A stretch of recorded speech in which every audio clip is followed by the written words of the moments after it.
घर से बाहर निकाल है तो अब पोटलू और ठाकुर जी को घर से बाहर निकलेगी और लगाएगी थप्पड़। आप ही अहाना के फैन हो तो हमारे चैनल को सब्सक्राइब करें। दुर्गा देवी की अचानक वापसी ने पूरे घर को हिला दिया था। तीर्थ यात्रा की अधूरी राहों को पीछे छोड़कर वे श्रद्धा के साथ लौटी। उनके चेहरे पर ऐसा गुस्सा था मानो कोई ज्वालामुखी फटने को तैयार हो। घर के दरवाजे पर उनके कदमों की गूंज ने सबको सन्न कर दिया। अहाना, चारुदी, मीता और मंजली बहू, ये चारों अपनी अपनी काबिलियतों से बाहर की दुनिया में चमक रही थी। अहाना का डांस दिलों को छू गया। चारुदी की मधुर आवाज ने मंच को गूंजा दिया। मीता की साइकिल रेस में हवा को चीरती हुई आगे निकल गई और मंजली बहू की कबड्डी की चालों ने विरोधियों को धूल चटा दी।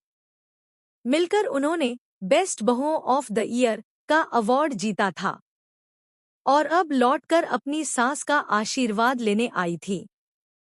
लेकिन जैसे ही दुर्गा देवी ने कदम रखा, हवा में तनाव फैल गया।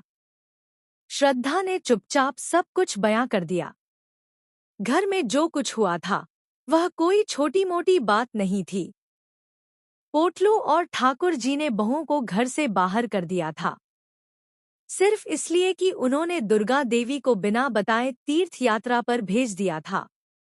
रिया की मदद से इन बहुओं ने दुख को छिपाने के लिए उन कंपटीशंस में हिस्सा लिया, लेकिन कभी घर की इज्जत पर कोई दाग नहीं लगने दिया। अहाना ने खुद आगे बढ़कर सच उगल दिया। उसकी आवाज में दर्द और हिम्मत दोनों थे। माँ, आपकी अनुपस्थिति में उन्होंने हमें सड़क पर ला दिया, लेकिन हमने हार नहीं मानी। हमने परिवार की मर्यादा को ठेस नहीं पहुंचाई। यह सुनते ही दुर्गा देवी का चेहरा लाल हो गया। आंखों में आग की लपटें सुलग उठीं। वे बिना कुछ कहे सीधे पोटलू की ओर बढ़ी। उनका हाथ इतनी तेजी से पोटलू के कॉलर पर गिरा कि पूरा कमरा ठहर गया। पोटलू की सांसें रुक गईं। ठाकुर जी का चेहरा पीला पड़ गया। दुर्गा देवी की दहाड़ गूंजी। मेरी गैर मौजूदगी में मेरी बहुओं को घर से निकालने की हिम्मत कैसे हुई? क्या तू भूल गया है कि ये बहुएं इस घर की जान है?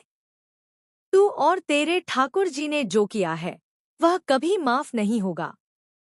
पोटलू कुछ बोल पाता, इससे पहले दुर्गा देवी ने उसे धक्का दे दिया। ठाकुर जी पीछे हटे, लेकिन उनकी आंखों में अब डर था, न कि गुस्सा। घर का माहौल डर और सन्नाटे से भर गया।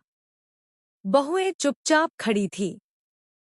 उनके चेहरों पर राहत की हल्की झलक थी, लेकिन वे जानती थी कि तूफान अभी थमा नहीं है। अगले ही पल दुर्गा देवी ने पोटलू को बाहर निकाल दिया।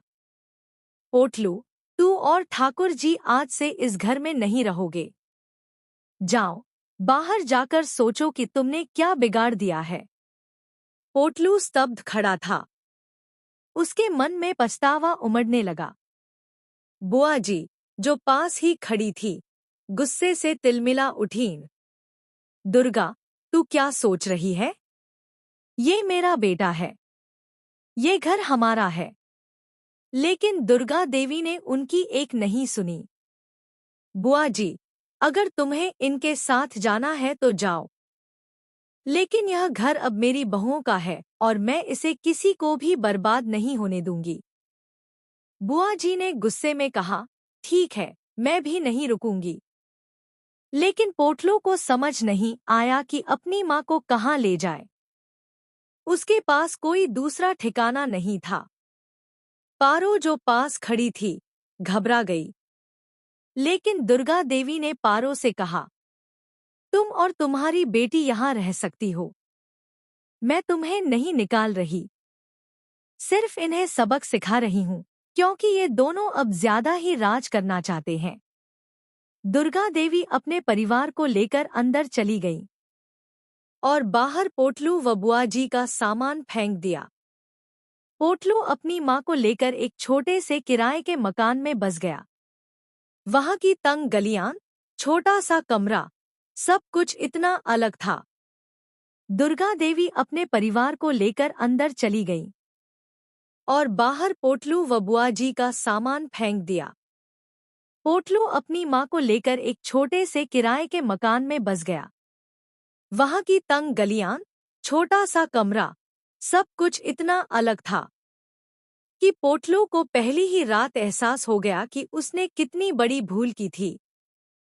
बुआ जी को भी अब समझ आया कि दुर्गा देवी के घर में वे कितने ऐशो आराम में रह रही थी। रातें कटने लगीं, कष्ट से भरी, और पोटलू के मन में पछतावा बढ़ता गया।